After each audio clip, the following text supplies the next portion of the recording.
New fallout now from that hot car trial. The heartbroken mother who lost her son has spoken out after a jury found her ex-husband guilty of murder. And now we're hearing from one of the jurors who reached the decision.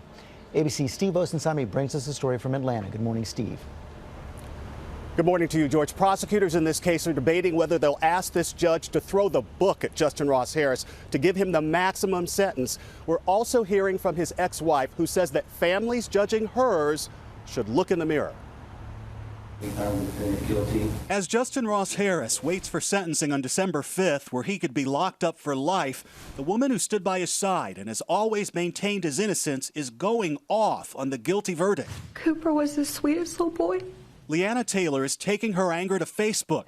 The mother of 22-month-old Cooper Harris, who died of heat exposure in his father's SUV, speaks directly to critics.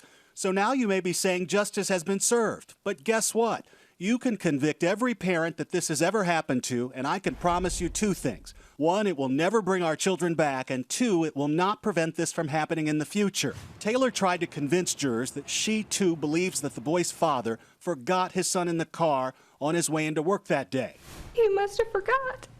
But this morning, we're hearing from juror number 3, who says that from the very first vote, jurors were leaning guilty. Candy Parrish is a 23-year-old married stay-at-home mom, and in her statement to ABC News, she says there were too many factors that played throughout his day that you wouldn't forget your child in the car. To say he literally drove just half a mile to work, only 5 minutes, and forgot his child is unbelievable. I think it's really hard to do something like that. Prosecutors are now underlining that Leanna Taylor herself will not be charged. There's no evidence in this case, to charge her with anything. Her attorneys this morning say they wish the district attorney had said this a little earlier.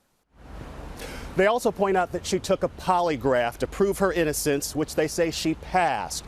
Harris's lawyers now plan to take his appeal to the Georgia Supreme Court.